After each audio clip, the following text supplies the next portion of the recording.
Honda Fit. Fit your lifestyle, fit your fun, fit whatever. And by Home Hardware. Homeowners helping homeowners with expert advice.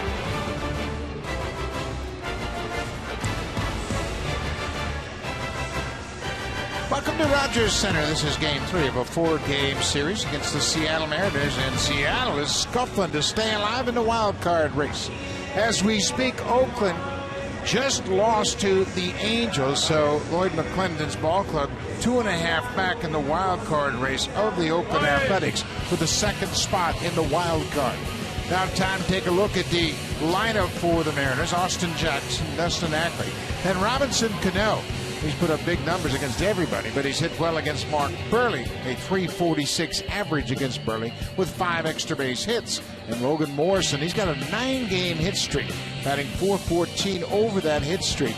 This Mariner team needs to score some runs. They've had a rough road trip on this 11-gamer. They get Mark Burley tonight. He gets ready for his 32nd start of the season. He was the quickest to 10 wins in his career and in the majors this season. He won his 10th game on June the 1st.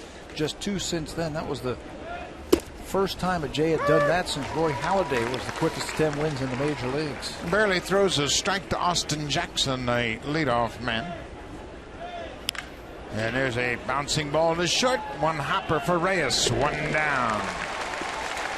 Well, Burley is always going to put the ball in play, so the defense is really important. It's Pompey, and Bautista. Terrific speed in the outfield.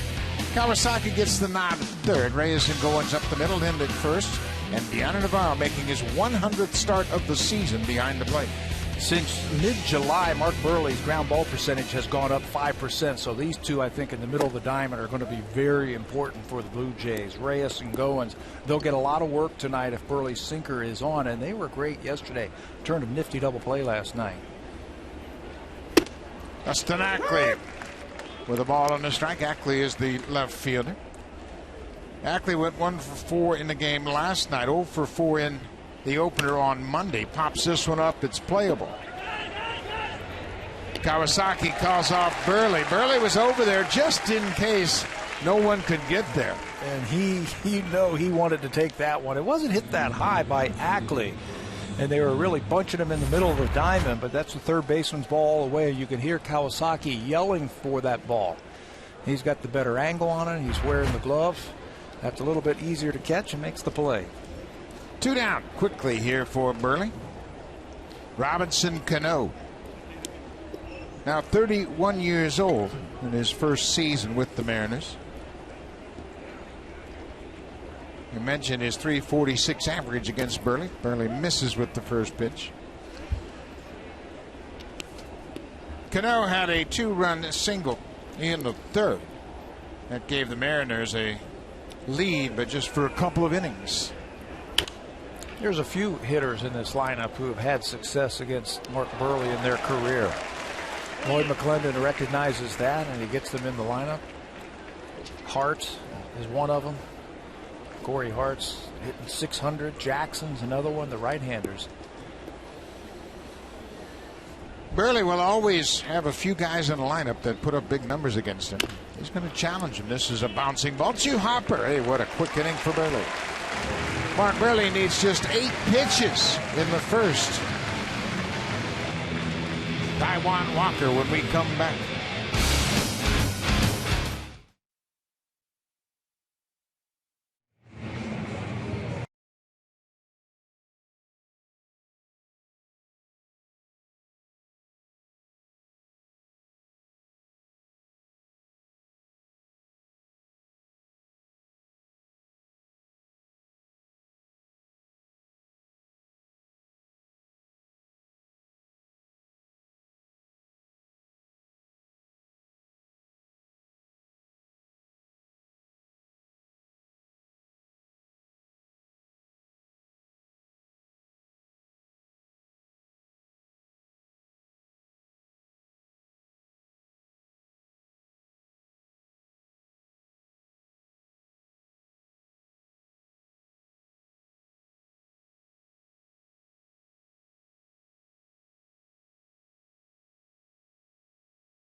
Taijuan Walker. They've not faced Walker before. He is making his first start against the Blue Jays.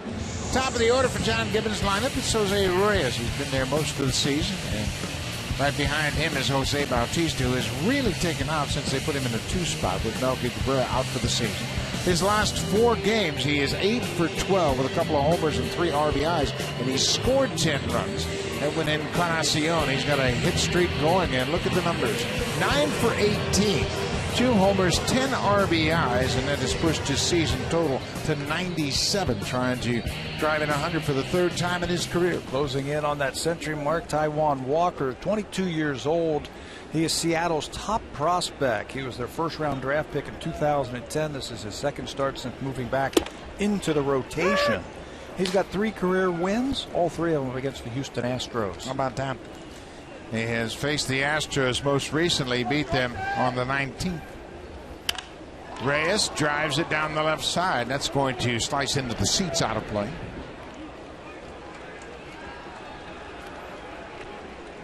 .287 for the season. Reyes with 49 ribbies. Jose had a hit taken away by replay review. He had an infield single into 3rd, and they went to the review, and he was called out. Finished up 1 for 5 in that game last night. There's a ball bounced into dirt. Taijuan Walker, drafted in 2010. He was a 43rd overall pick. Pitched well on the road in his young career. Good looking pitcher, boy. Yeah, it was supposed to make the team out of spring training, but it got injured right before spring training, so it's taken him a while to get here this season. Walker strikes out Reyes, first out. Bottom of the 1st. Take a look at the defense behind Taijuan Walker.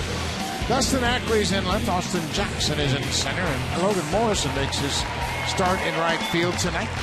It's Seager, Taylor, Cano, and Morales around the diamond from 3rd to 1st, and Mike Zunino, the young catcher, starting for the 121st time tonight. Get that extra bat in the lineup, so Logan Morrison moves out into the right field. That's his 8th start in the outfield and his 1st in right field. Normally plays first base for the Seattle Mariners. He's in right field tonight.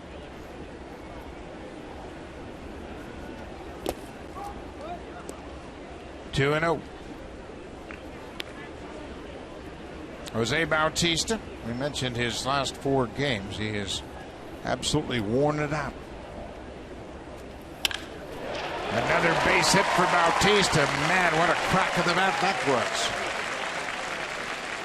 So that'll bring Edwin Encarnacion to the plate, and Edwin went deep into 6 with Bautista at first. You know, just like Jose, everything that he is on right now, he is hitting hard, and you make a mistake like Erasmo Ramirez did right here, that little hanging breaking ball, Edwin parks it in the 2nd deck in left field, his 34th home run of the season, and Bucky's getting closer and closer to that 100 RBI plateau. 97 for the season, and that is impressive given how many games he missed.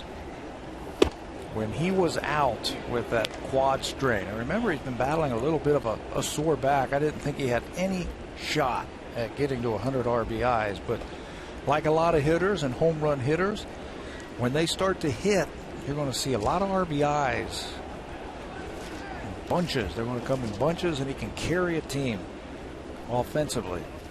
We mentioned his 10 RBIs in his last 5 games, and that is a direct result of Bautista's hot streak with the bat. Bautista's been aboard a lot.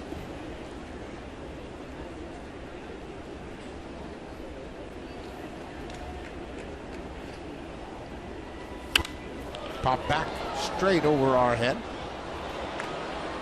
1-2 to Encarnacion. You see him smelling that bat, and that's, of course, what Ted Williams was talking about in the All-Star game in Boston when he asked Mark McGwire, "Did you ever smell that burning wood?" And get the friction off that bat. All good hitters can. When you foul that ball straight back, the laces, the friction against the bat, there's actually a burning wood smell. 2-2, 1 out. Bautista at first with a single.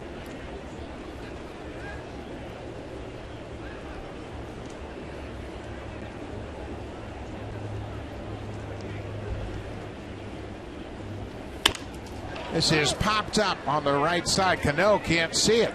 He doesn't know where it is. Morales, boy, he picks him up. Cano immediately threw his hands up to his side, indicating, I can't see it. And fortunately, Kendrys Morales, starting for the 13th time at first, picked up on it. It is still twilight here at Rogers Center. Not much of a background, and you see Morales, and I just barely saw it, and that's what Cano was looking up to. Yeah, unfortunately for Seattle, that ball wasn't a little bit deeper into the outfield. Goes up, and look at Morales. Look at his second baseman and realize that Cano doesn't know where it is, so the veteran says, I'll take it. Nifty catch to make the second out. That was a heck of a play. And he looked immediately at Cano once he recognized it was a pop-up and saw Cano had no chance. Adam Lind.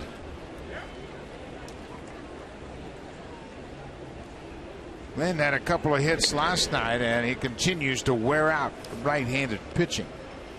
Lind's had a terrific season. Overall, his batting average at .324. And against right-handers, Lind has hit .359.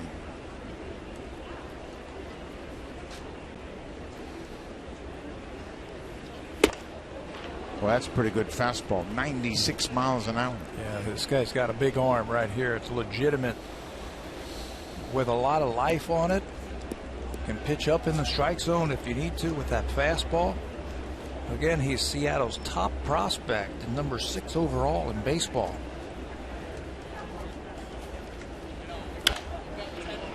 He has been the Mariners minor league pitcher of the year twice in his young career. 2011, 2013. His minor league record, 30-30. And it's kind of like with Aaron Sanchez. The numbers in the minor leagues don't really translate to the talent these two youngsters have.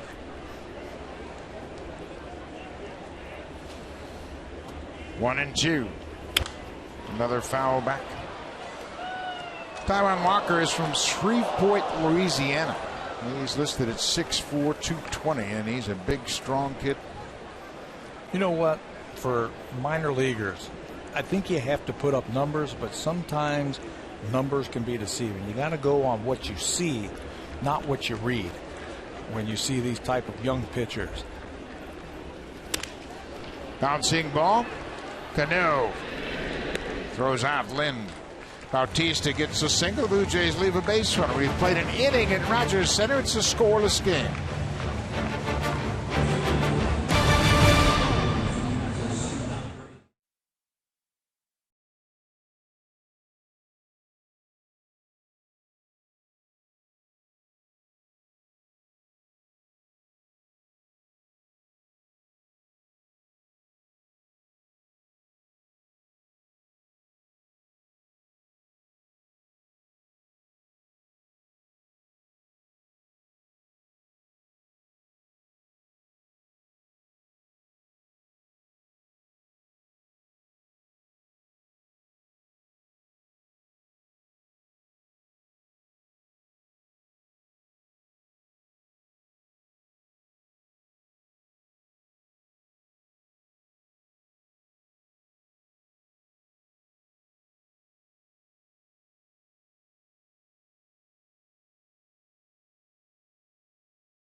Innings among active pitchers.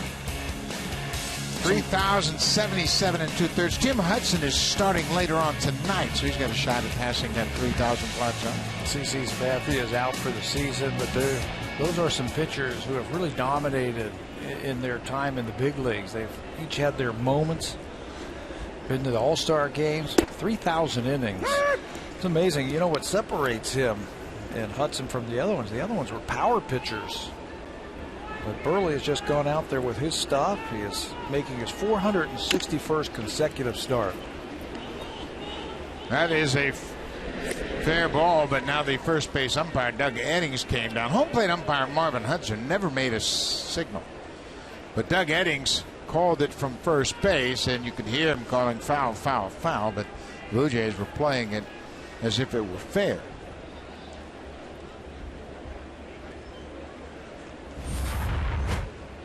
Well, let's see. Ball on the inner half and right off the toe.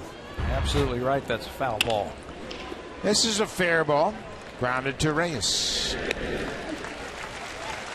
One down. Well, Mark Burley, he's got quite a wide assortment of pitches and never really leans on one particular pitch over the other. Well, he can't. He just can't blaze the fastball by you. He's got to use it, I think, to set up his other pitches. He'll go inside, outside with it. He'll sink it. He'll cut it. He'll change speeds with the fastball. He'll throw the changeup. I think the curveball is important also. The fastball is a big pitch for him. It's been getting hit hard lately, but it's still a pitch he's got to be able to place where he needs to. I like the synergy that he and Deanna Navarro has come up with this year between the two of them, really working that inside part of the plate with that fastball against the righties. And that really happened quickly in spring training. They really clicked right away, and of course Navarro comes in knowing that Burley's reputation is he likes to work quickly, and Deanna really picked up on it. You got to come up with a good game plan. You got to study it, and you got to work fast because that's how Mark likes to work. Fly ball. Bautista broke back. Now he's got a beat on it. Seager is retired on the fly out to right.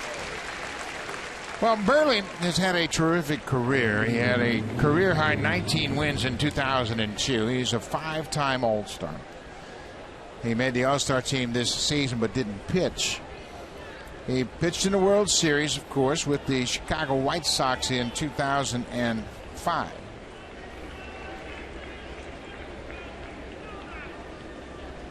Pitched in 2 games, and that was against Houston. Burley picked up a save in that ballgame. In that World Series, he had a save in the World Series.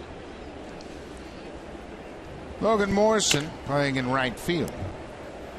Well, he does all the other things I think that a pitcher needs to do to help him win ball games and pitch for as long as he has and pile up the innings that he has. He holds runners well. He's one of the best fielding pitchers of his generation. He's won some Gold Gloves out there. Well, Burley is in a special group of pitchers, pitchers with multiple no-hitters and Gold Glove awards. Burley is the only pitcher in baseball history to have thrown multiple no-hitters and earned more than one Rawlings Gold Glove award. He has 4. And now he's got a strikeout. Good start for Mark Burley. 6 up, 6 down. This time he needed just 10 pitches in the second.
season freak show takes place in a carnival in the 1950s and premieres on FX Canada Wednesday, October 8th at 10.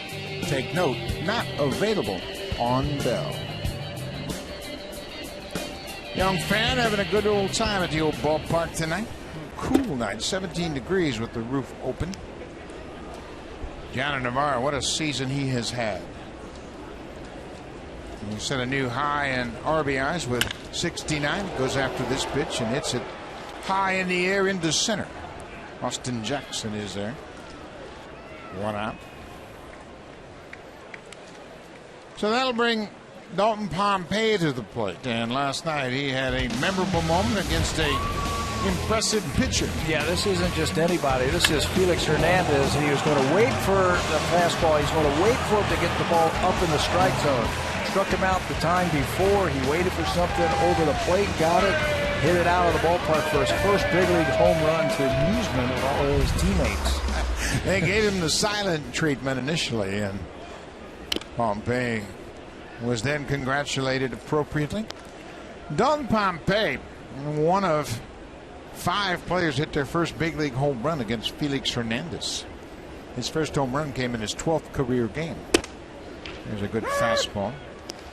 Ryan Buddy of the Angels hit his first career home run against Hernandez in May of 2010. It was his only career home run in 29 career games. George Kataris of the Blue Jays also hit his first big league home run against King Felix. Pompey strikes out. They throw to first to complete the strikeout.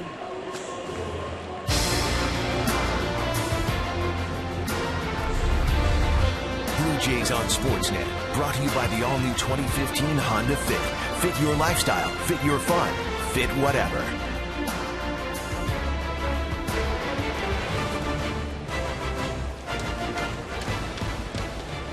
Munenori Kawasaki, the third baseman, goes after the first pitch. In between hop for Cano. Quick inning for Taijuan Walker. He needs just 6 pitches. Pitcher's in charge early.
Races with MLB.com and that brings you baseball wherever you are with live look-ins, replay reviews, scores, stats, and highlights. The app is available on the iPhone, iPad, iPod Touch, Android, and BlackBerry. Visit BlueJays.com for more details. And if you had the at-bat with you right now, you'd know that the Oakland A's lost again this afternoon, 5-4 at home to the Angels. Detroit beat the White Sox 6-1. Baltimore continues to win as they beat the Yankees in New York, and tomorrow they will wrap up their home schedule, and Derek Jeter will play his final game for the Yankees at home against the Orioles on Thursday night. Corey Hart at the plate. He drives this one to right. Bautista was shaded over. This ball is a fair ball. and it bounces out of play. Corey Hart has a ground rule double leading off the third. We mentioned the numbers that some of these batters have put up against Mark Buehrle in their career. Corey Hart 600 against Buehrle, 6 for 10 coming into this game, and he just reaches out on a ball and somehow kept that ball fair down the right field line. That ball was slicing away from Bautista. He was playing him in the gap, and you can see it very close down the right field line. Leon Navarro is going to go out and talk to Buehrle to give the Blue Jays a chance to look that one over, and here comes John Gibbons. Yeah, I want to make sure they have a look at it. It was down the right field line. Doug Eddings, the first base umpire, will come in and chat with John Gibbons. They were giving it a look, and Navarro went out to the mound to make sure that Buehrle didn't step on the rubber and the batter step in the box, and that would negate their opportunity to have the review. DeMarlo Hale, the bench coach, waiting on the confirmation from the Blue Jays video room.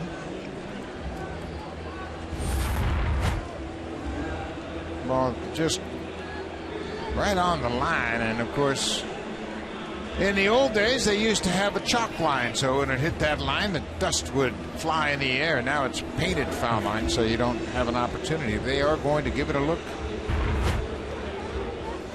So the play on the field is a double for Corey Hart. This is a crew chief review. So John Gibbons has asked that the umpires look at it. That one shot that we had from high home down the right field line did not look like it had a real good look at it. It was a tough angle. Yeah, I wish there was chalk, or I wish there was some dirt down there so you could see where the ball actually would hit. That would really give you an idea where that ball went. This one might be a little bit better. Boy, it looks like it hit on the line there. Difficult to tell, but it certainly looked like it hit on the line and then bounced into the seats out of play. So obviously an important ruling for Seattle. Seattle has gone 3-6 on this 11-game road trip, and they're trying to keep their hopes alive to grab the second spot in the wild card. Boyd McClendon is in his first year as the manager. He waited 9 years to get another managerial opportunity before the Mariners reached out to him. So they have confirmed that it is indeed a fair ball, and Corey Hart still has a leadoff double.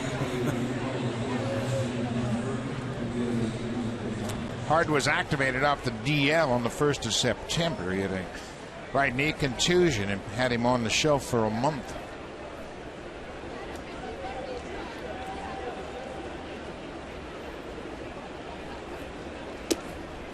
Mike Zunino, the young catcher, getting his first look at Mark Buehrle. Batting .199, but he's put up some power numbers. He's got 20 doubles to go along with those 21 homers. Buehrle gets him to roll over on the changeup. Kawasaki unloads in a hurry in time. Nice play by Mooney. Well, the defense is always important for Buehrle because there are going to be balls put in play. Yeah, especially the inner defense. Told you a couple of innings ago that Mark Buehrle, since the middle of July, has been throwing a lot more ground balls. So you got to have guys on the infield who can make plays. Kawasaki makes a nice play. He had the right guy running. Not a lot of speed from Zunino, so he can take his time, field it with the glove, and fire across the infield. What was important about that little tap out in front of home plate, Corey Hart could not advance from second base. Chris Taylor, the shortstop, takes one down and away. Taylor, like Zunino, facing Buehrle for the first time. A lot of these Mariners are getting their first look at Mark Buehrle. It's his first start versus the Mariners since May of 2011. So they don't know what he's all about. There's a fly ball to right. Bautista has plenty of room. He's backing up. Hart is tagging up, and Corey Hart will advance to third. On the fly ball out, now there are two down. See how important it was for Hart not to advance on that ground ball by Zunino. He would have tagged up and scored on that fly ball. So Buehrle will work to the leadoff man, Austin Jackson. Jackson grounded out to shortstop his first time up.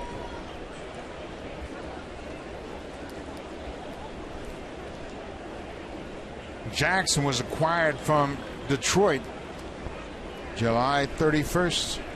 He was pulled out of the ball game he was playing at Comerica right in the middle of an inning.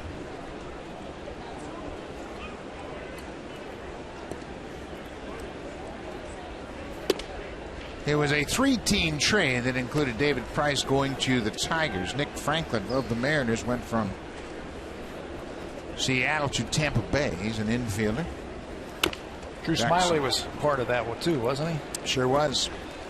Drew Smiley, that was a pretty good looking move. They have shut him down for the season, but Smiley finished up throwing the ball very well for Tampa Bay. It's always interesting when you see a player coming off the field in the middle of an inning and then shaking all of his teammates' hands in the dugout on his way to the clubhouse. I remember many years ago, Kenny Rogers was pitching here for the Yankees, and in the middle of the game he started shaking hands, and it was a trade deadline. We all thought he had been traded, but there's a called strike 3. Burley strikes out Austin Jackson. Corey Hart with the leadoff double, stranded at third. The game is still scoreless.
Guests of TD, welcome to the ball game. A good pitchers duel to start this game. While over in the Jays Care Community Clubhouse, are guests of Todd Redmond from Sick Kids Hospital. Welcome to you. Todd Redmond has been recognized as a Roberto Clemente nominee for the Blue Jays, which reflects on his community contributions and efforts in charity work, and we want to congratulate Todd Redmond for that. Congratulations. He was honored before the ball game today down on the field, so congratulations to him. Anthony Gose in the 8th spot. 88-mile-an-hour changeup and a good one. There's Todd down there. He's had a good year pitching, and he's had a good year off the field. Nice going, Todd.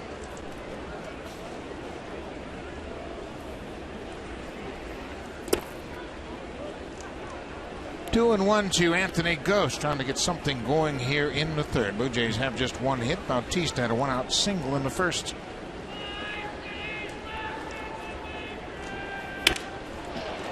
Line to Seager. One down. Taijuan Walker, 22 years old, one of the top young pitching prospects in all of baseball. Yeah, he's going to live off the fastball right now because it is a good one. He just has to put it in a good spot. He'll throw the fastball, the changeup, a curveball, and a cutter. He's using his curveball a little bit more this season than he did last year. Right now, if you watch him out of the windup, he looks a little bit like David Price in the form of a guy who doesn't have the big windup. He's got that side saddle start on the mound like he's almost in the stretch. Not a lot of movement. It's just to keep him together and keep him over the rubber a long time. Goins goes around. Jim Joyce down at third, raises that right fist into the air. We've seen Chris Tillman start to use that side saddle, if you will, type of windup. David Price, of course, and now Taijuan Walker. Just to keep everybody together. Not a lot of moving parts in that windup. Well, that's a good fastball. They got a good arm. Walker came up last year, made 3 starts for the Mariners. Picked up his second win of the season against Houston last time out. He struck out 7 in that game. He's got 3 strikeouts in this game. Owens caught out on strikes. 1 in each inning now. That is a big fastball. It's an easy delivery, and all of a sudden the ball's on top of you. Countdown to the NHL. Just 13 days, 23 hours away.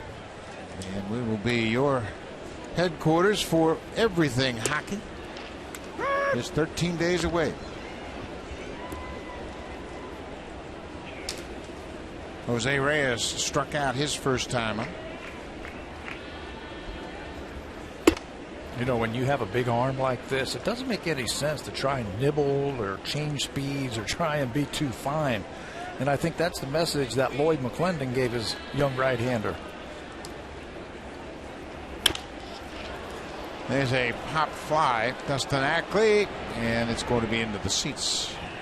Isn't that the truth?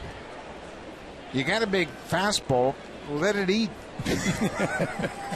He had a couple of starts this year where he had 5 walks in 4 innings, and then against the Mets he had 6 walks in 5 innings. And Lloyd McClendon, he's old school. He said, "Hey, son, use your fastball, challenge him with it," and he's been much better since. Lloyd McClendon played 8 seasons in the majors with Cincinnati, the Cubs, and Pittsburgh. He was a good hitter, and he got his reputation early on. You see, his first season as a manager and a career record, his managerial career was at Pittsburgh before this stint. But Lloyd McClendon was from Gary, Indiana, and he played in the Little League World Series. And he had 5 home runs and 5 swings. It's pretty good.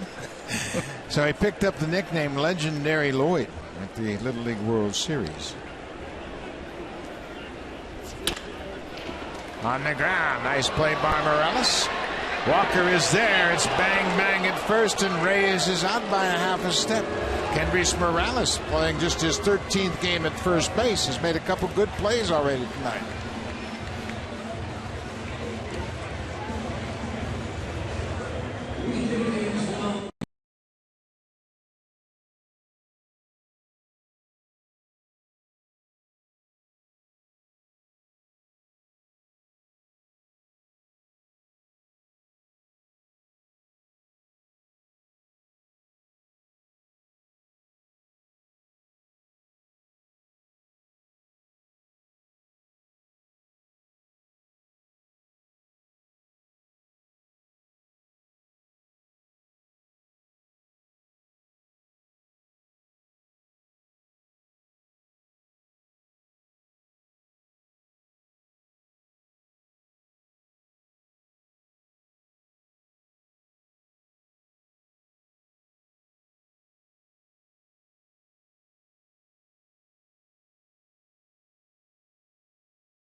This upcoming weekend, the Blue Jays will welcome in the Baltimore Orioles.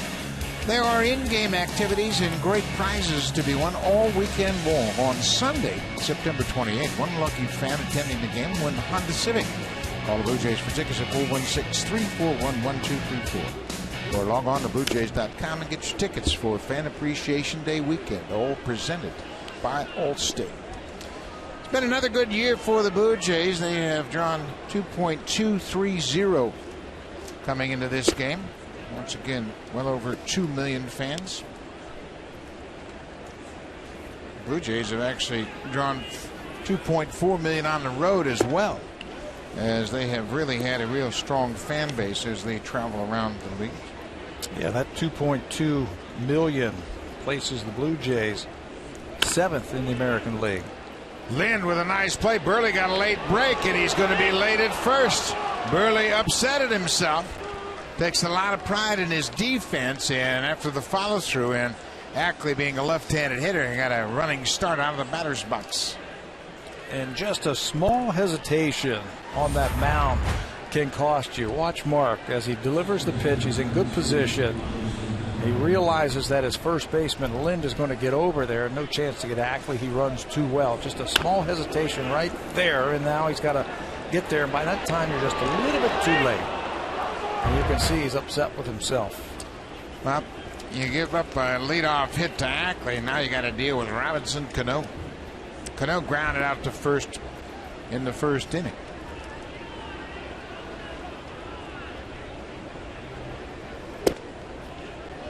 You think Cano was taking all the way? Mm-hmm. Absolutely. He was a statue on that first pitch. Boy, he's a good hitter. 320 for the season. You know, you just can't defend him one way. What the Blue Jays are doing is they're bunching everybody in the middle of the diamond. He hits the ball from foul line to foul line, all over the place. Wherever it's pitched, he's going to hit it there.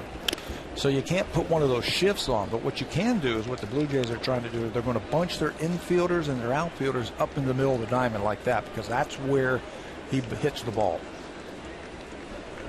Doesn't slice the ball down the left field line. Doesn't really pull the ball into the corner. Most of his balls are up in the middle of the diamond. Cano is 5th in the American League with that .320 batting average.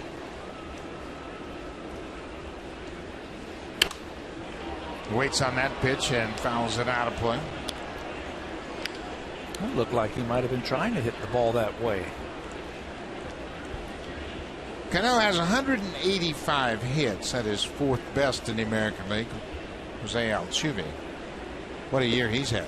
He's going to win a batting title. It's going to be the first batting title in Astros history.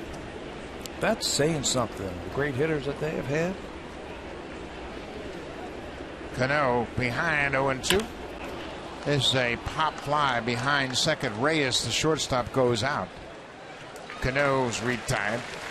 1 down.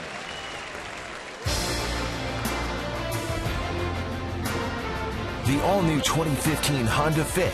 Fit your lifestyle, fit your fun, fit whatever.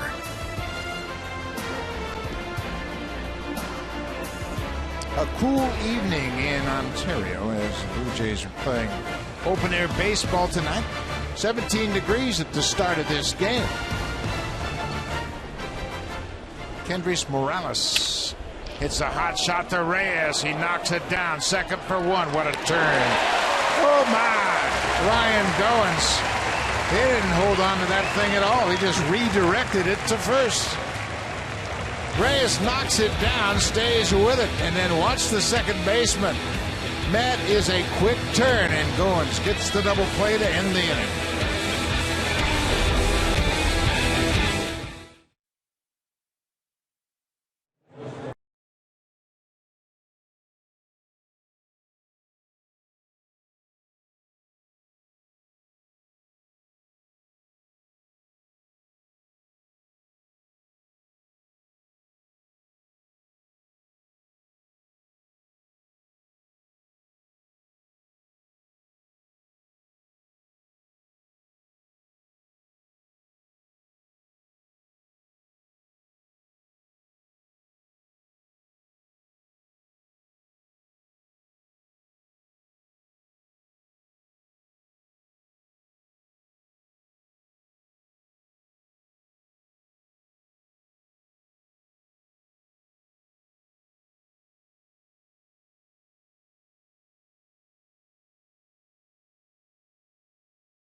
season. He'll lead things off for the Jays in the bottom of the fourth, and we thought we'd compare him to Mike Trout. Everybody believes Trout's going to be the MVP in the American League this year, and look at how Bautista matches up category for category. That's why you have to talk about Jose when you're talking about the most valuable player in the American League.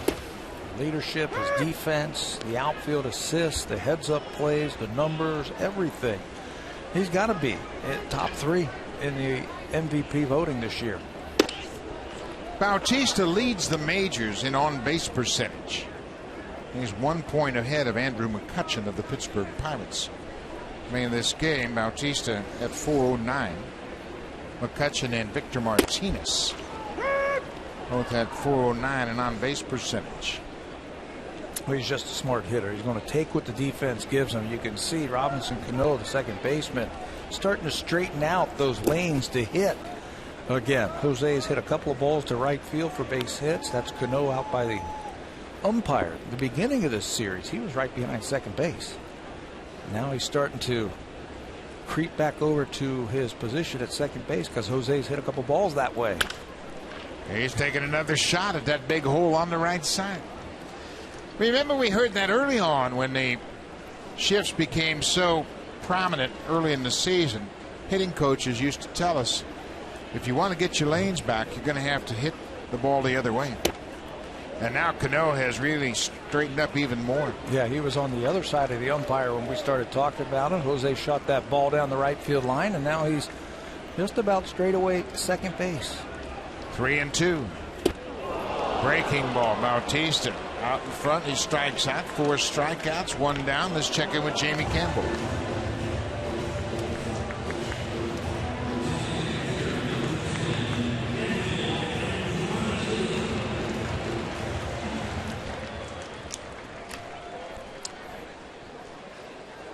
For Gomes, that's his 21st home run of the season, and the 3-run homer gives him 74 RBIs.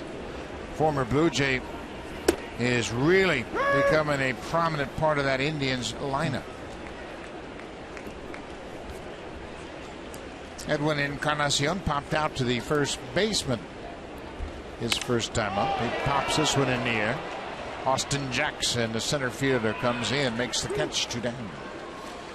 Well, things are getting kind of dicey in the wild card race. Kansas City at 86 and 71. Oakland has already lost this afternoon 5-4 at the hands of the Angels. They dropped to 86 and 72. So they're a half game behind Kansas City in that wild card race. They have a 2.5 game lead over the Mariners for the second wild card berth. Well, it's going to get very interesting. They're running out of days and games to catch them. Tigers beat the White Sox 6-1 behind Justin Verlander. And they have a 1 game lead over Kansas City, now 1.5 with their win. So Kansas City needs to win to stay a game back. And Oakland needs to win just to stay in the playoffs. That would be an amazing story if for some reason they don't make the playoffs. I don't think Billy Beane would call it an amazing story. No, he wouldn't. You and I would. John Lester, who was acquired by the A's, was the losing pitcher today. Walker barehands it and throws a rocket to first. We have played 4 innings looking for the first run of the ball game. It's time now for Blue Jays Central Update. Here's Jamie Campbell and Greg Zahn.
signatures in innings pitched, and he's also among the leaders in active wins. Jim Hudson starts tonight for the Giants against the Dodgers. He has 214 career wins. CC Sabathia on the shelf on the DL with the Yankees, 200. Bartolo Colon of the Mets, 203. And there's Mark Burley.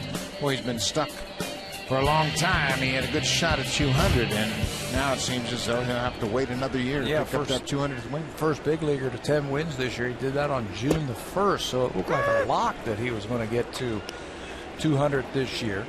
That got him to 196 on June the 1st, and he's only been able to win 2 games since that.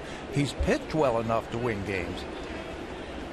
There's been a couple of games where the bullpen coughed up some leads. There were some games where he pitched well enough and the offense just didn't score him enough runs.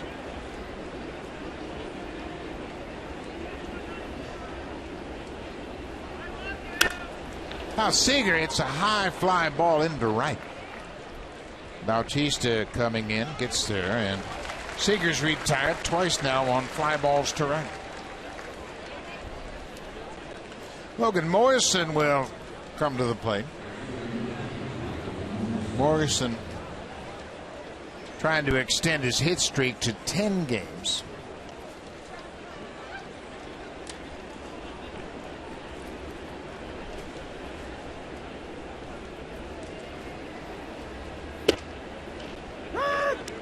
Morrison spent 4 years in Florida with the Marlins.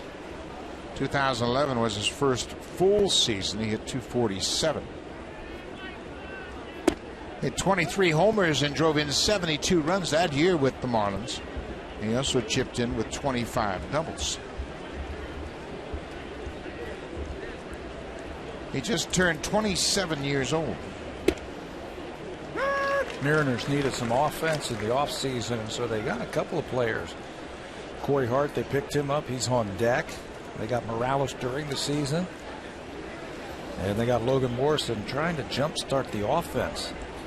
They also picked up Jackson. We talked about that. Just trying to get somebody in there to generate some offense for them because their pitching and defense is outstanding. They still need a middle-of-the-order bat. A guy that can knock it out of the ballpark. And you can bet they're going to investigate that this offseason. They thought they had that guy to bat right behind Robinson Cano. His name was Nelson Cruz. They thought for sure he was coming there, and at the last second he ended up going to Baltimore. He certainly would have helped their offense. Boy, wouldn't he? To put his numbers in this lineup is a totally different story. Nelson Cruz with 107 RBIs. Would have been a nice bat to go along with Robinson Cano. You just don't know how much money they can spend. They really spent a boatload on Cano.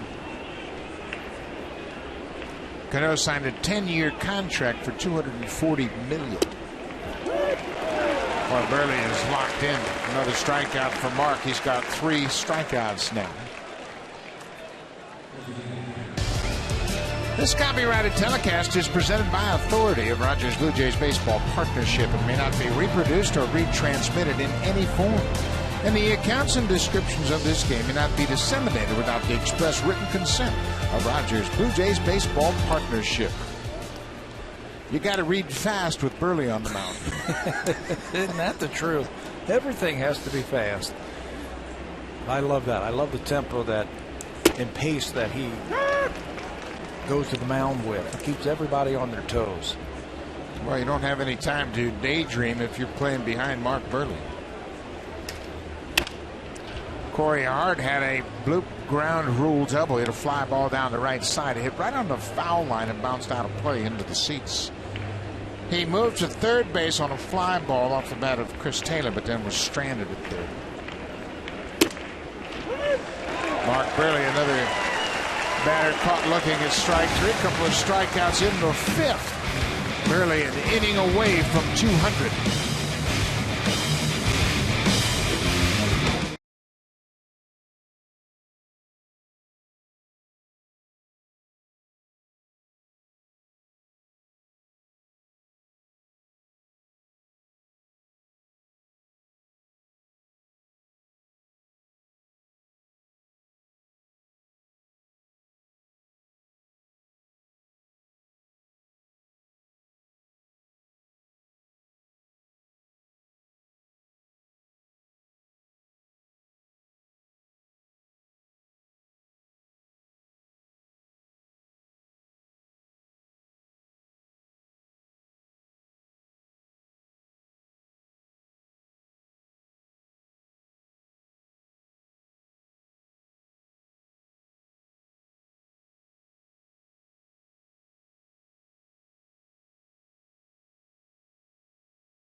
with the Mariners has aspirations of getting to the postseason, and he has a chance to have a rare daily double.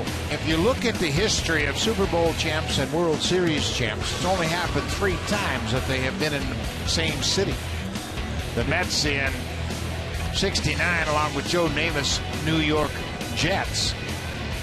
The Pirates, how about Pop Stargell and Terry Bradshaw in 1979, and Tom Brady and David Ortiz in 2004. The Seattle Seahawks won the Super Bowl. So Lloyd McClendon is trying to get his team into the playoffs and then possibly win a World Series, and they would join that trifecta.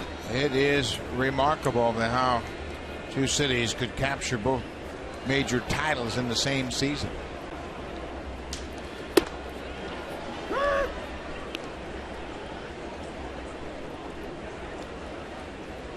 Gianni Navarro, he flying out to center field his first time up. Of course, he's batting with nobody aboard, but what a season he has had batting with runners in scoring position. He's 3rd in the American League with a .348 batting average with runners in scoring position. Terrific season. 69 ribbies, 69 RBIs for DeHonor. 22 doubles, 12 home runs. Offensively, they've gotten everything that they were hoping for, and he's done a good job with this young pitching staff. There's a base hit, could be 2. All the way up against the wall. Navarro makes the turn. Morrison gets it back quickly, and Navarro will stop with a long single off the wall and right. Hit that ball hard, and Morrison played it nicely. He was thinking, too, as soon as he hit it, came out of that box busting it.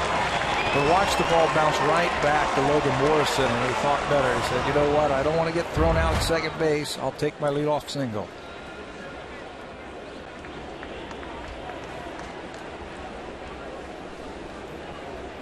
Dalton Pompey.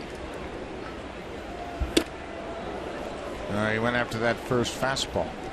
Young hitter. Kevin Seitzer talked to him yesterday. He said, listen, look for the fastball. Try to hit it. Don't worry about all the other stuff. You get a fastball, be on it.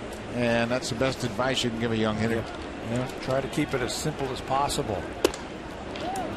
Pulls the bat back, showed bunt, and it's a ball in the strike. You know, you start worrying about where your hands are and where your feet are and doing this and trying to hit the ball there.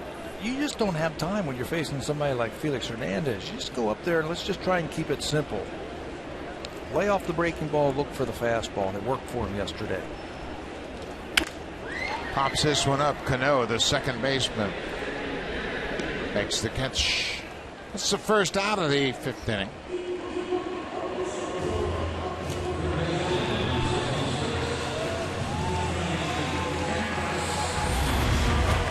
Hard fastball this time from Walker, and as he went to go swing it, that bottom hand just came off. It just slipped off of his hand. Maybe time to get a little bit more pine tar. Yeah, you don't see that very often. Generally, if a hand flies off, it's the top hand. Munenori Kawasaki goes after the first pitch. Kawasaki grounded out to second.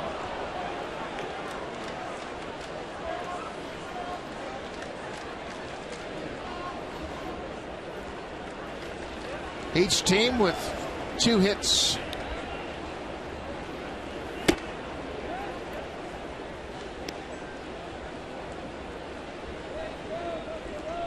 Mariners gave Felix Hernandez a 2-1 lead last night, and the way he was throwing at that time, he said, boy, this game is over. Not the case. Kawasaki, one hopper. Cano to second for 1. Back to first. Double play. So the Blue Jays hit into a double play that erases the leadoff single. It's still a scoreless game, and now here comes the Home Hardware cleanup crew. Brought to you by Natura, Home Hardware's exclusive line of safe, environmentally friendly cleaning products.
Cover every angle of the Toronto Blue Jays today. Shine of Edie looks at whether or not the Blue Jays are ready to move on without Casey Janssen and Adam Lynn. Some big questions facing Alex Anthopoulos. Check it out on sportsnet.ca. Two of the longest tenured Blue Jays, certainly with their future in question. Casey Janssen is a free agent. Lynn has an option for next season. Janssen is the right to become a free agent, and he'll have to make a decision on both those players. It's going to be interesting, and it's going to be a busy year. Yes, it's going to be a very busy offseason, I think, for the Blue Jays. There's a big question mark right there. Can they bring Melky Cabrera back? Melky Cabrera will be a free agent. Yeah, it's hard for veteran players like Adam Lynn and Casey Janssen. They've been here the longest. If they don't pick up the option for Adam, you're kind of in the middle. You're in limbo. You're not sure what your next move is. So it could be tough times. It could be a fun time, and it could be a tough time. Well, the unknown is out there, and that's the big problem.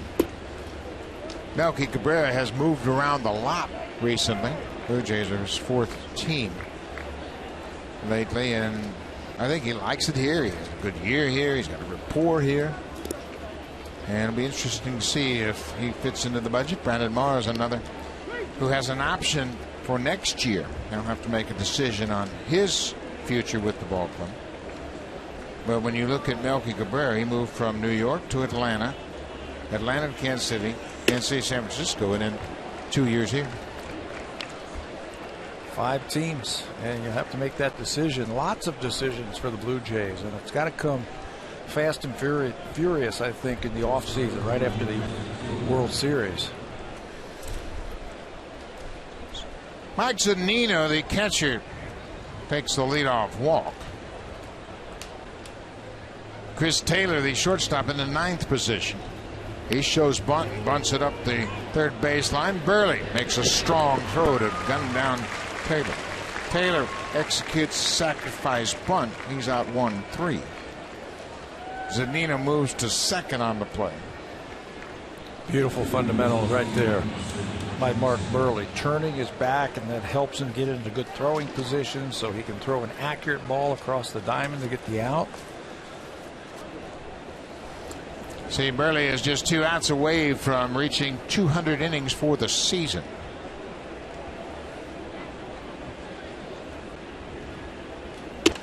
It would be the 14th consecutive season of 200-plus innings for Mark Burley. The last pitcher to throw more than 14 consecutive seasons of 200-plus innings, both Don Sutton and Gaylord Perry. They had a 15-season stretch from 66 to 80. This will also mark the 14th consecutive season with 200 innings pitched, 10-plus wins, and 30-plus starts for Burley. That's the longest active streak in the majors and first since Gaylord Perry had 15 through 1980. And he's done it every year in the big leagues. And he has not had a relief appearance since 2000. Every one of those have been starts since then.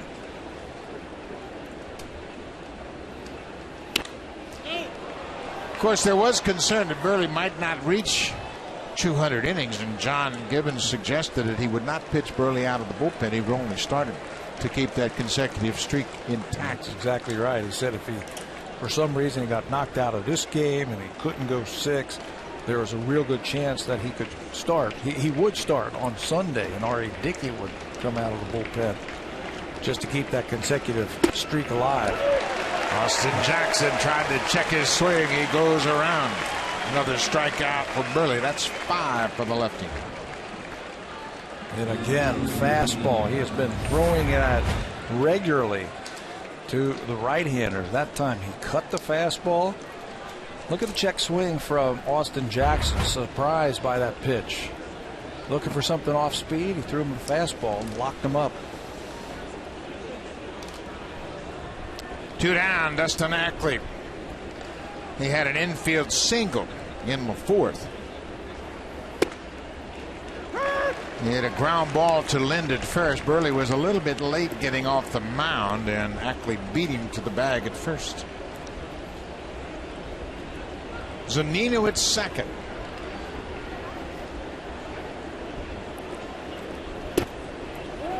The Mariners have had just 2 base runners reach second. Corey Hart had a leadoff ground rule double in the 3rd. He actually got to 3rd base, but he was stranded, and now Zunino's at second.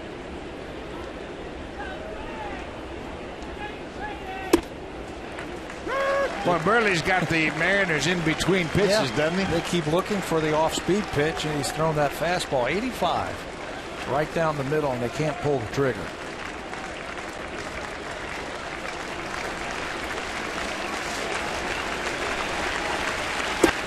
Strike 3.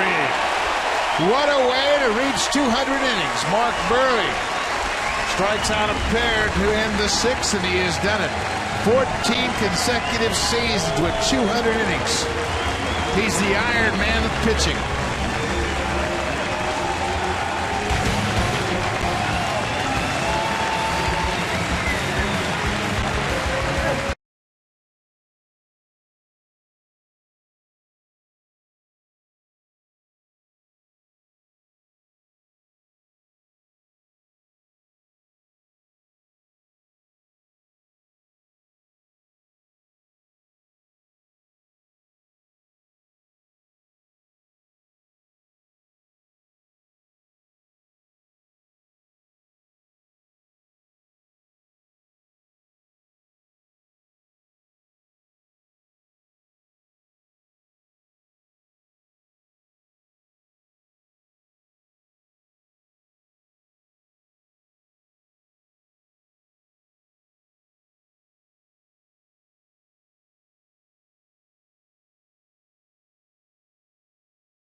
He acknowledges his catcher, and then he hears the crowd, and he acknowledges the crowd for a job well done. He comes out and thanks the crowd. Great support.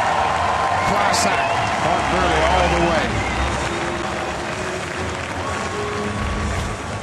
Struck out the batter to end the inning, and they actually threw the ball up in the stands, and it took Drew Hutchison, George Gutaris, to go over there and to negotiate to get the ball back for Mark. And all that signifies his 200th inning of this season. And the Blue Jay fan was more than willing to go ahead and do that. Watch it right here. Here's the honor. He's got the ball, and Burley's told us, hey, wait a minute. That's my ball. And it goes in the stands, and that fan caught it. And that Blue Jays jersey up there, and then they go up and negotiate, and that fan says, yeah, I'll negotiate with you. Here's the Burley ball, and here's the bat for you. That's a fair trade. Good trade. Heads up by Hutch and George. Anthony Gose fouls it off. Anthony lined out to the 3rd baseman back in the 3rd inning.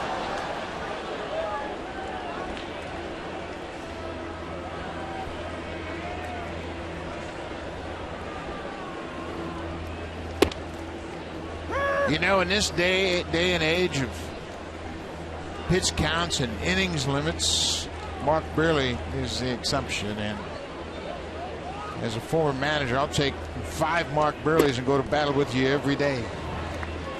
Anthony Gose strikes out. 5 strikeouts now for Taijuan Walker. The thing you get with Burley is consistency. You know what you're going to get. Yeah, he might not be an ace. He might not be a guy that's going to spin 5 shutouts over the course of the season, but you know what he's going to give you. He's going to give you effort. He's going to take the ball every 5 days. And you just got to figure out how to put a good defense behind him. You know what? That's not even counting the stuff that the fans don't see behind the scenes, how he interacts with his teammates, how he is a leader on that bench and in that clubhouse. Where do the young pitchers go when they want to go talk to somebody when they're having a tough time? It was most evident recently with Marcus Stroman having his issues in Baltimore, and Mark Burley was right there for him throughout the whole week. It's got to be very, very gratifying for Stroman to have somebody like Burley that he can lean on. Right now, the Mariners are leaning on Taijuan Walker. What a ball game. Scoreless. There's a base hit for Goins. That's just the third hit off of Walker. There have only been 5 hits in the game. 3 singles now by the Blue Jays. There's a high fastball, just trying to challenge Goins, say, here's my heater, let's see what you can do with it. 4-seamer. They actually wanted that ball away, and it came right down the middle. Ryan pokes it into right field for a base hit. Taijuan Walker has been on the radar screen for several years now. He pitched in the 2011 and 2012 Futures game. Reyes goes after the first pitch. Ackley gets over in the alley and makes the catch. So we mentioned Walker in the Futures game. He pitched twice in it in 11 and 12. Daniel Norris pitched this year in the Futures game, and he'll make the start tomorrow. His first big league start will come against the Seattle Mariners, and he's had the privilege of sitting in the dugout the last couple of days. We got a shot of him yesterday. Who was he sitting next to during the game? Mark Burley. That's right. I think any young player would want to try and pick the brain of a veteran like that. If you got any sense at all, he's been around a long time.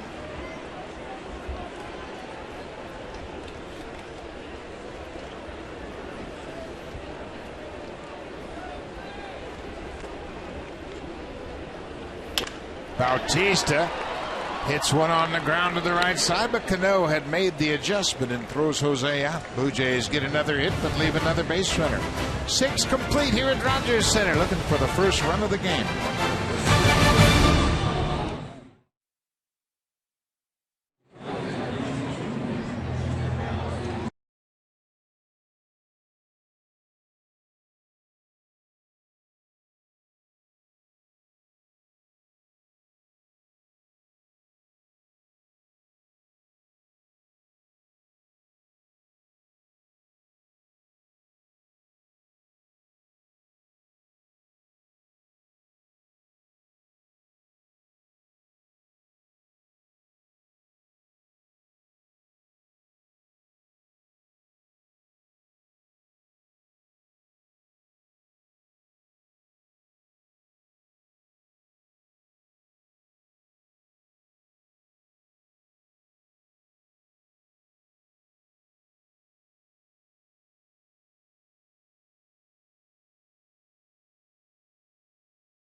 First hit, first home run.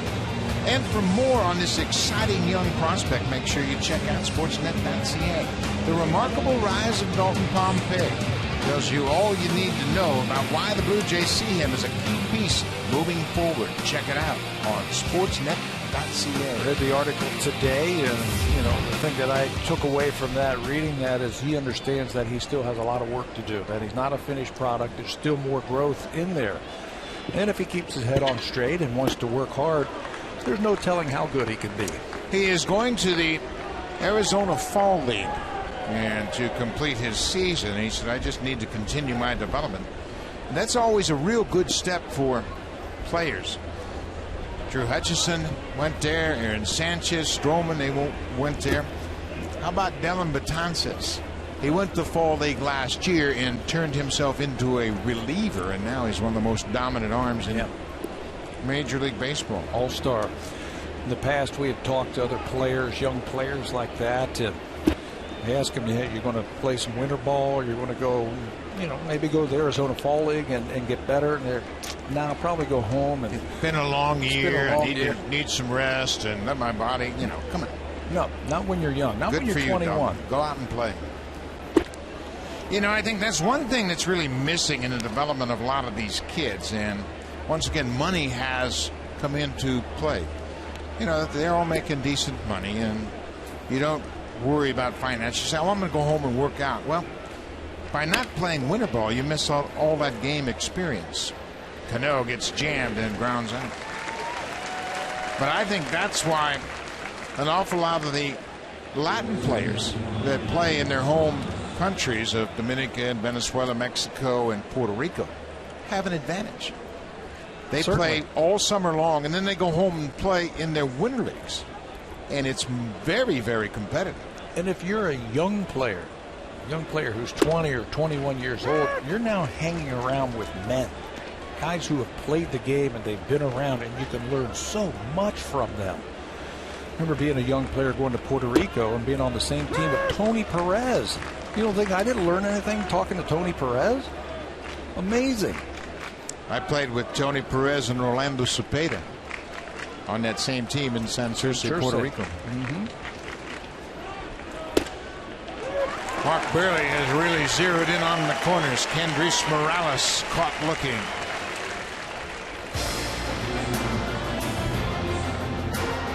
The all-new 2015 Honda Fit.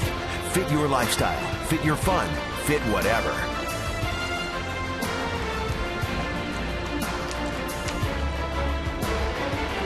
Seventh inning, a scoreless game. Quite a pitcher's duel. Mark Burley locking horns with Taijuan Walker. Taijuan Walker has matched Burley pitch for pitch, and they've done it in a completely different fashion. Mark has 7 strikeouts tonight, 6 of them looking. And he's done it with that fastball that he's really locked up and really have pitched backwards against the Mariners. They're looking for off-speed pitch. He's throwing that fastball in there.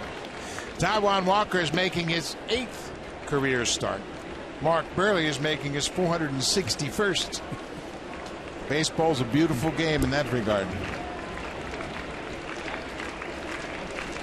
0-0. Mark Burley is dealing. 2 strikeouts in each of the last 3 innings. He's got 8 on the night. It's still a scoreless game.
Center Live. Get live out of market regular season games on your phone, laptop, or tablet. Live stream over 1,000 games. Rogers NHL Game Center Live. Check it out. You're running out of time because the season starts on October 8th. The NHL season, and Sportsnet will have you covered. Edwin Encarnacion has popped up twice tonight. 0 for 2. So what do you like about Taijuan Walker? I like his build, first of all. He's a big guy, and he throws downhill, 6'4", 210. That's what they list him as. Then the next thing that pops out is the electric arm. Got a good fastball. When you watch him out on that mound, tall, gets up on top, throws hard. Hot shot to Hopper to Seager. 1 down. They got a lot of good young pitchers like this, don't they? Wow. Just keeps coming, doesn't it? James Paxton, he didn't look very good in the opener, and he has been pitching very well. And in that first game on Monday night, he didn't have as good stuff. He couldn't get out of the 3rd inning, but he is a legitimate front end of the rotation pitcher as well. Heard Walker's curveball's pretty good. He's only thrown a couple of them tonight. Pretty nasty. Why would you trouble yourself by throwing a curveball? Not unless you had to, right? No reason to change. 95.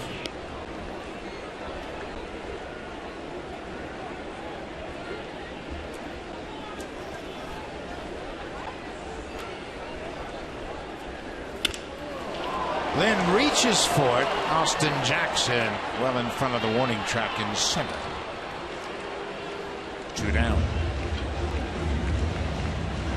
Well, there's nothing quite like a pitcher's duel, and that has become more and more prevalent the last couple of seasons, but especially this year. We've seen an awful lot of dominant pitching performances, and you got Kershaw and Wainwright, both 20-game winners already. Drew Hutchison has had a terrific first full season. He has thrown a shutout. Marcus Stroman has thrown a shutout. But I think there's a couple things that have really factored in. PED drug testing, and home runs are down, offense is down, pitchers more dominant.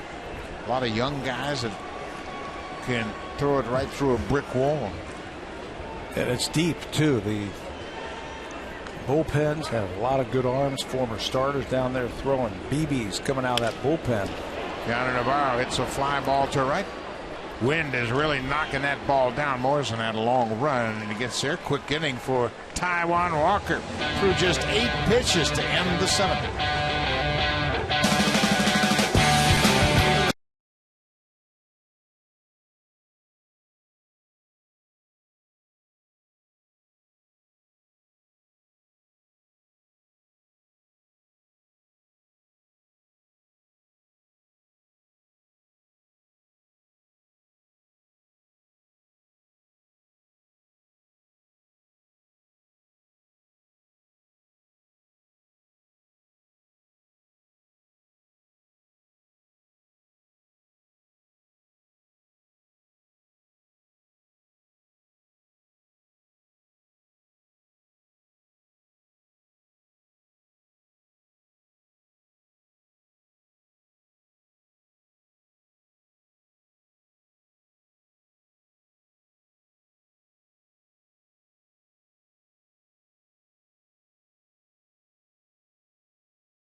a terrific start to his season. He was the first major league pitcher to 10 wins, and boy, is he finishing up with a flurry.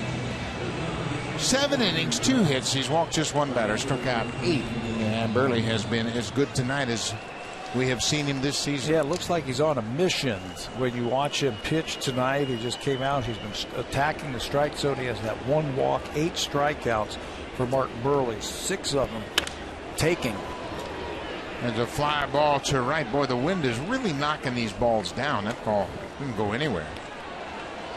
Roof is open, and sometimes that wind will hit that big half dome above the outfield and shoot that wind directly back toward the hitters. Burley with 8 strikeouts. That's the second highest total of his season. He had 11 strikeouts in his first start of the season. Now that would be something. His first and last, right? He had 11 against Tampa Bay to open the season. Bookend starts. 8 2/3, a 4 hit shutout ball in his first start of the year. Ball is ripped hard into the seats.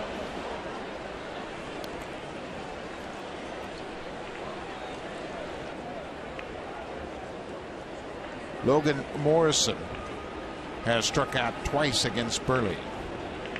Burley has 8 Ks. And took a shot at that inside corner with the changeup.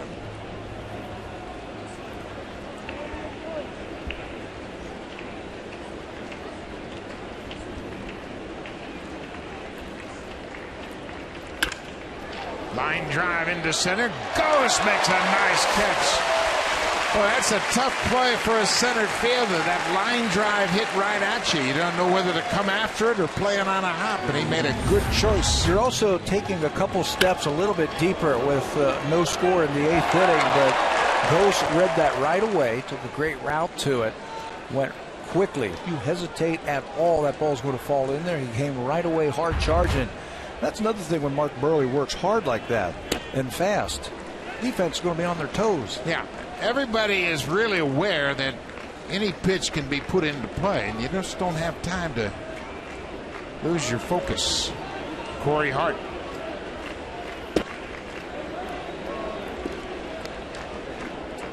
Hart has one of the 2 hits for the Mariners. He doubled in the 3rd.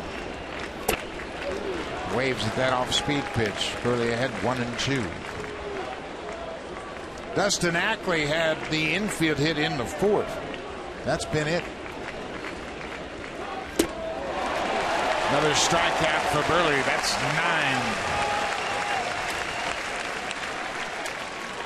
9. Well, he's using a great combination tonight. That fastball, he's been able to put it where he wants to, and when he needs to throw a changeup, he's got very good arm speed with that, pitching it off the fastball.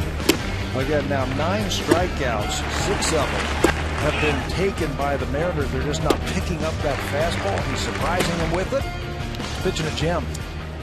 Well, against Burley, you have so many pitches to think about. And that's why you see so many called strikes against Burley. Hitters are in between. Okay, is it going to be a fastball changeup? Maybe it's the cutter. Might be the curveball, though. Watch out, he's going to turn one over. There's a lot of indecisive swings. You know, and that's why we have to mention the game calling by Deanna Navarro. It's been outstanding with Mark this year. Well, Burley doesn't shake off his catchers. So the catcher is really given the charge of setting up the game plan. Burley doesn't even attend pitchers meetings. He feels like if he throws the pitch that the catcher wants and executes the pitch, it'll be good enough. I love that approach. Hey, keep it simple. Look at him. He goes there. Okay, I like that one. Yeah, I'll throw it. Why not? How about 10 strikeouts? Another 2 strikeout inning. That's 4 in a row for Burley. Let's check in with Jamie Campbell and Greg Zahn. Here's Blue Jays Central Update.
State. Sunday, September 28th, the Blue Jays will wrap up their season against the Baltimore Orioles. It's a 107 start. First 20,000 fans receive a Blue Jays warm winter hat. Call the Jays at 416-341-1234 or log online at bluejays.com and get your tickets for that beautiful warm winter hat.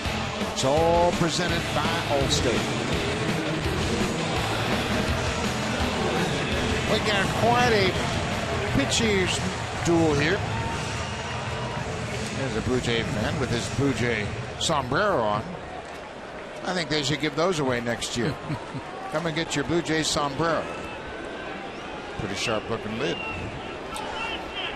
Dalton Pompey shows bunt, takes it up the first base line. Can he get past Morales? He does, and Kendrys Morales said, no way, I tagged him.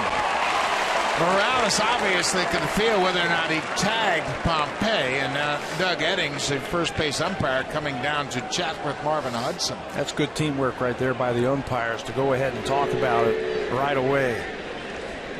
He is called safe on the field. The players right away said, no, we made the tag. First thing Lloyd McClendon did said, was he in the baseline? Let me make sure. This one should be definitive right here if Morales went ahead and tagged him. Well, he sure did. Yep. No doubt about it. The replay will show that definitively as he reaches in there, and obviously Morales can feel that he touched him, and they're going to have a look at it. Yeah, he was pretty emphatic that he touched him, and so did Cano, and so did the pitcher Walker. How about Pompey? 21 years old, in a scoreless game in the 8th, drops down a beautiful bunt and just got it too close to the first baseline. Yeah, if that is 3 feet away from the baseline, he's safe.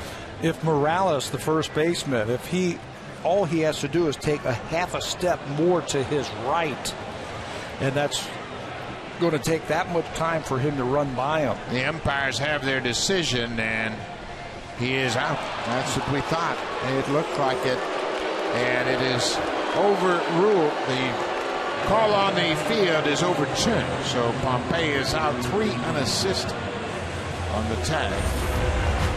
This is the play right here. Watch the glove just tip his shoulder and then hit him in the low back. Taijuan Walker, the pitcher, is right there. He was pretty hot about that one, but they got it right. We mentioned Taijuan Walker was a first-round pick. He was picked in the 43rd spot. He was a compensation pick for the Mariners losing Adrian Beltre. The Mariners were hot on Aaron Sanchez. He was in the same draft. But Sanchez was taken by the Blue Jays in the 34th spot. Noah Syndergaard also drafted by the Blue Jays in the 38th spot. But Sanchez was on the Mariners' radar as well. But he really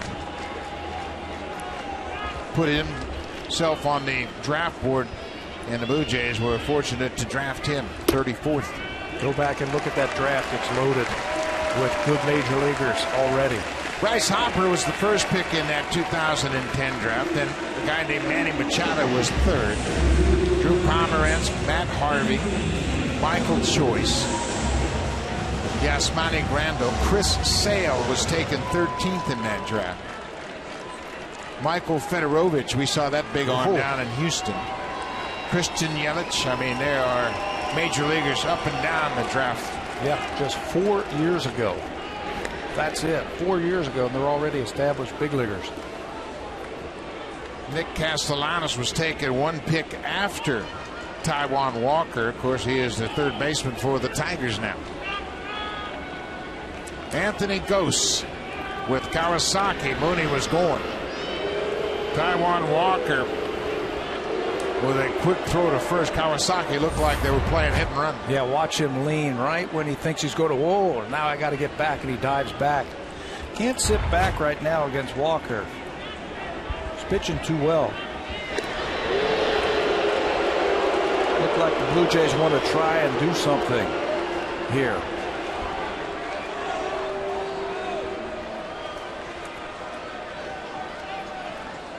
Bottom of the 8th inning. 1 out, scoreless game, and Mike Zunino is going to the mound. The left-hander is Charlie Furbush, and the right-hander is Carson Smith. They got some power arms in their bullpen as well, so you don't get much of a drop-off when you switch from Taijuan Walker to some of those big arms in the pen. There are only 5 hits in this game, and it is a scoreless game.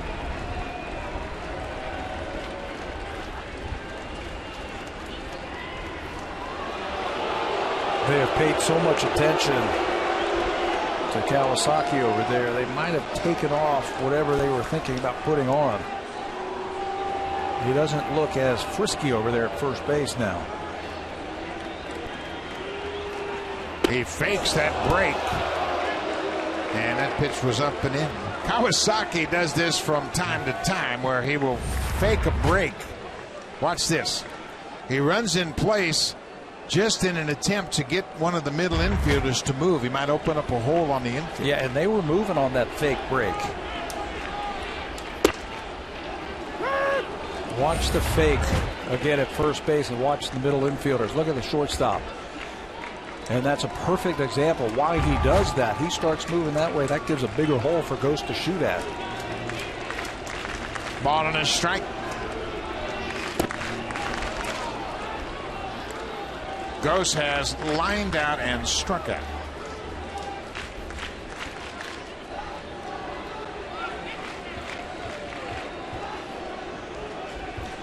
Blue Jays have only had 4 base runners. Ghost strikes out for a second time. Walker has 6 strikeouts.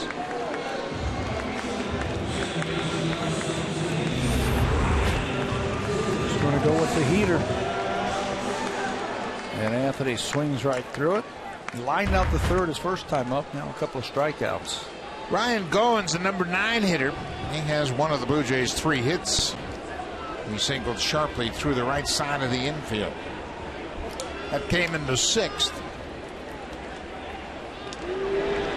Now, if I'm Taijuan Walker right here, I'm not even worried about Kawasaki.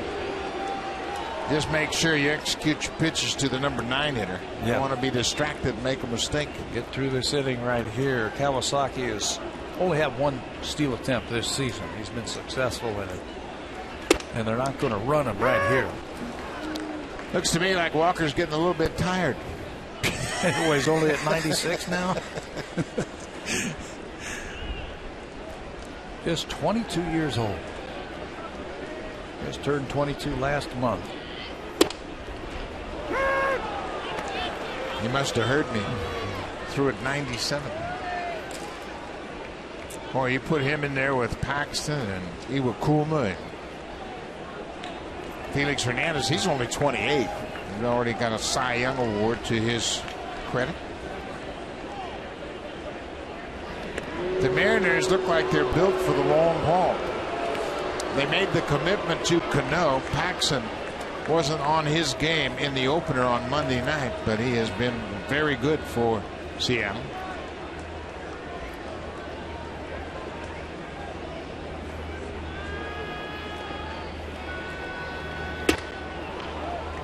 Again, Kawasaki got the shortstop Taylor to move toward the bag.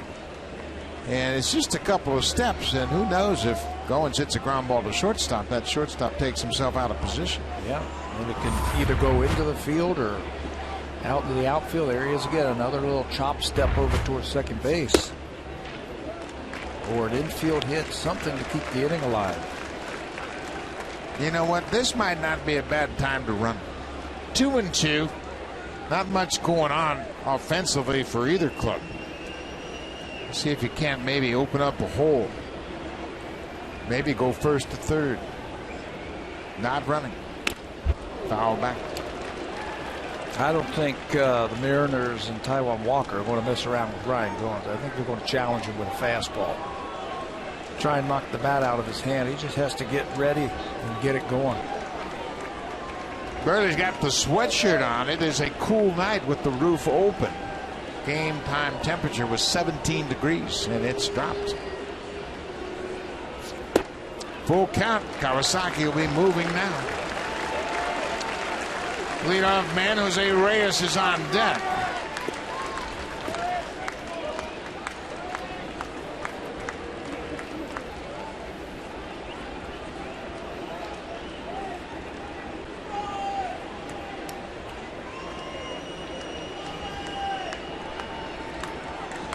There goes Kawasaki.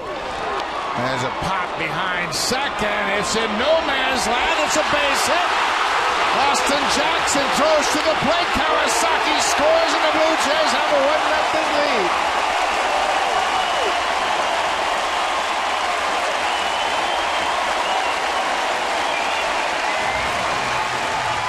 The fact that Kawasaki was off on the full count pitch allows him to score all the way from first. Yeah, let's back it up one pitch. 2-2, he throws him a changeup for ball 3. And that got Kawasaki taking off. Goins hits it off the end of the bat, and really no one's going to catch this one. It hits the turf, bounces up, and that's what allows Kawasaki running on the play hard to score without a throw. He's not going to loaf it. He's going to run hard just in case. He's been drilled and schooled that you play the game hard, you play it the right way, and you can score the game's first run. It's a thing of beauty. Kawasaki, his fundamentals are unquestionable. And he hustles all the way around the bases. That's the first run of the game.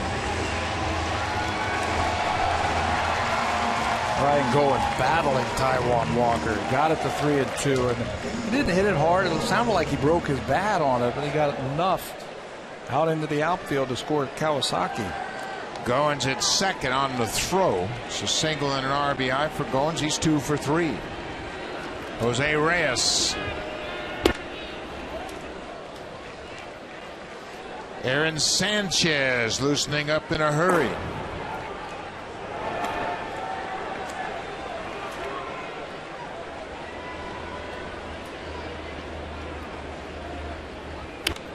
Good rip by Reyes. Ball and a strike.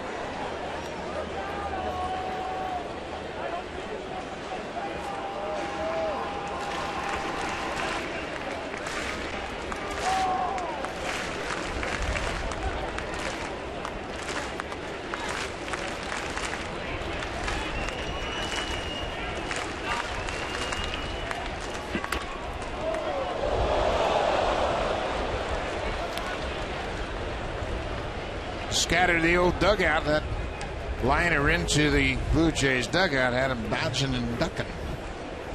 The guys that are really in trouble are the guys in the second row. Yeah, because they can't see because the guys in the front row are blocking them. 1-2.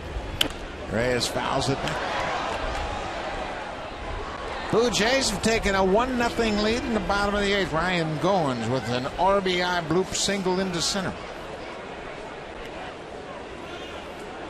Came on a 3-2 pitch. He had a good at bat. Kawasaki hustling around the bases. Ground ball. Cano waits at second. The inning is over, but Taijuan Walker walks Kawasaki, comes around to score the only run of the game. Goins with a 2-hit night. He's got the only RBI, and here comes Mooney all the way from first. The Jays take a 1-0 lead into the ninth.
fit your lifestyle, fit your fun, fit whatever. Up until the 8th inning, didn't have much to talk about, but this is going to be our drive of the game right off the edge of the bat. And it's going to fall into no man's land. Kawasaki hustling all the way, scores the runs that the Blue Jays break that 0-0 tie. Reyes can't make a play on the one hopper. Chris Taylor has a leadoff single here in the 9th. Now for a preview of what's coming up next on Connected, here's Ken Reed and Ivanka Osmak.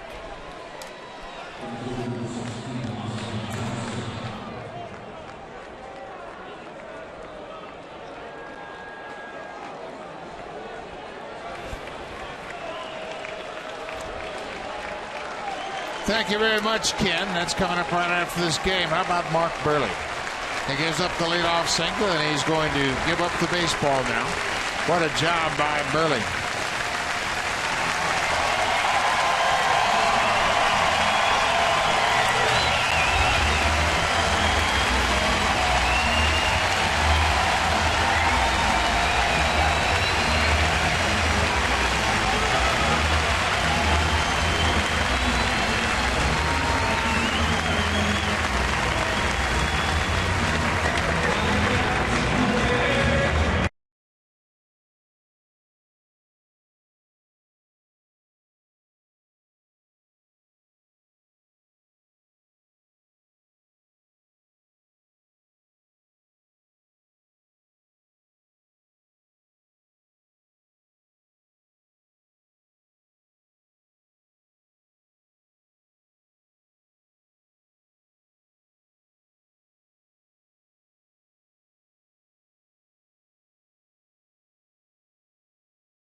Trying to protect a 1-0 lead from Mark Burley. First time that we have seen Aaron in this series right here. He last pitched on the 20th in New York when he got a hold. He's got 4 outs in that game. He has done really well over his last 11 innings. He's only allowed 1 earned run. That fastball has been explosive, and he's been able to hit the curveball over at times. And right now, they need him to save this one out. James Jones pinch running for Chris Taylor at first base. Sanchez is 2 for 2 in save opportunities. Big lead at first. Jones not running. Sanchez throws a first pitch strike.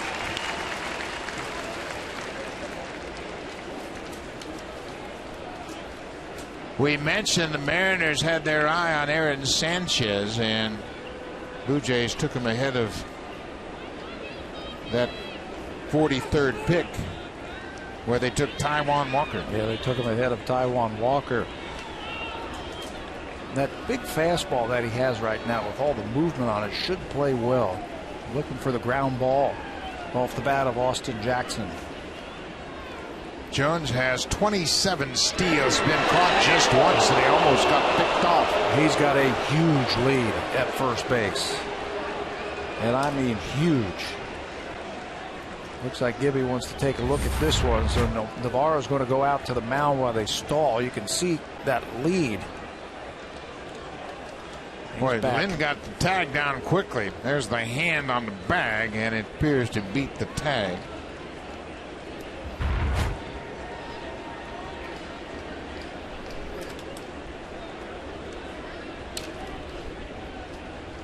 We mentioned Jones 27 for 28 in stolen base attempts. He's only been caught the one time.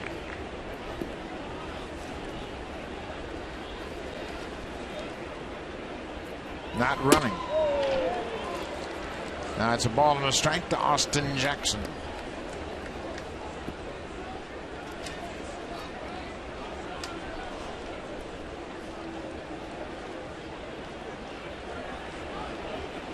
first appearance for Sanchez against Seattle.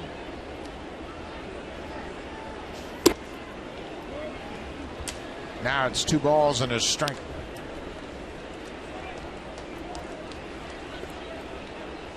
Seattle in danger of slipping to 3-7 on this road trip.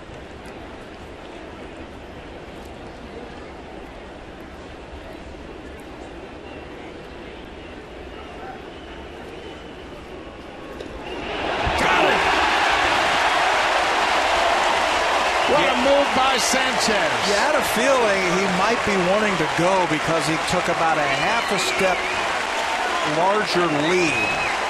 And Sanchez held the ball and then was quick over to first base. I'm sure Lloyd McClendon is going to take a look at this, have his people take a look at it. He's asked Doug Eddings to go to the review, and Eddings will be joined by the crew chief, Jim Joyce. It's a quick move. You can see just a little bit bigger lead. Quick move. That looks like he's out. Boy, it sure does. And Lynn with a terrific tag gets that glove on the arm well before Jones got back to first. He did a good job. Saying thank you very much. Yeah, I don't want to have to throw him out. You knew he was going to try and go. He's so fast. He had an aggressive lead. Sanchez did an interesting thing. He held the ball a split second longer before he delivered the 1-1 pitch. And then when he came set, he had a quick throw over to first base, and I think it caught him by surprise. Umpires have their decision, and he is out. See how quick he came over there? And I think that surprised Jones. Huge pickoff. Lynn did a terrific job on both of those tags, and Burley, who gave up the leadoff single, now has that base runner erased.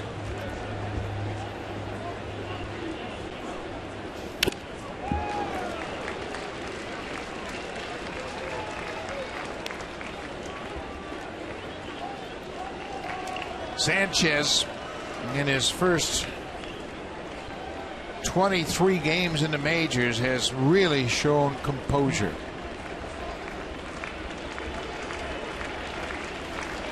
Two and two. Just upstairs.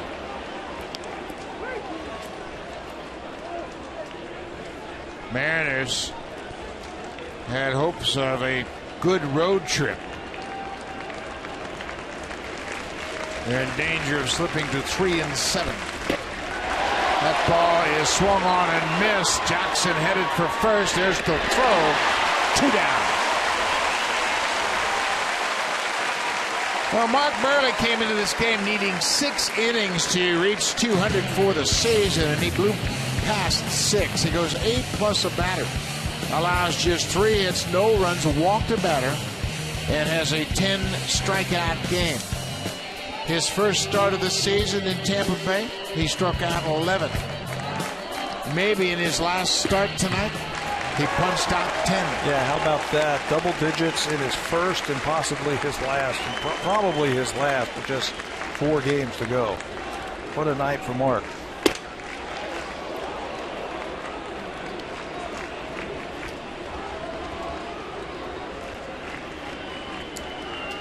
Aaron Sanchez to Dustin Ackley. This is going to be the $64 million question in the offseason. Oh, that's right. Is Aaron Sanchez going to be your closer, or is he going to be a starter?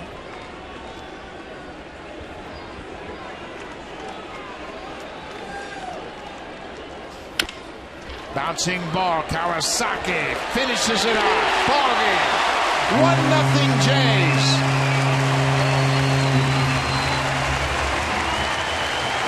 How appropriate is that for Kawasaki to record the last out? He was the guy who got the walk that got it started, took off on the 3-2 pitch, came all the way around to score from first base with the game's only run. Kawasaki and Goins, the offensive heroes, and that man right there, Mark Burley, the pitching hero tonight. What a terrific ball game, and accolades to Burley for picking up the win, and the same for Taijuan Walker. He was terrific. 1 hour and 59 minutes A 1-0 Jays win.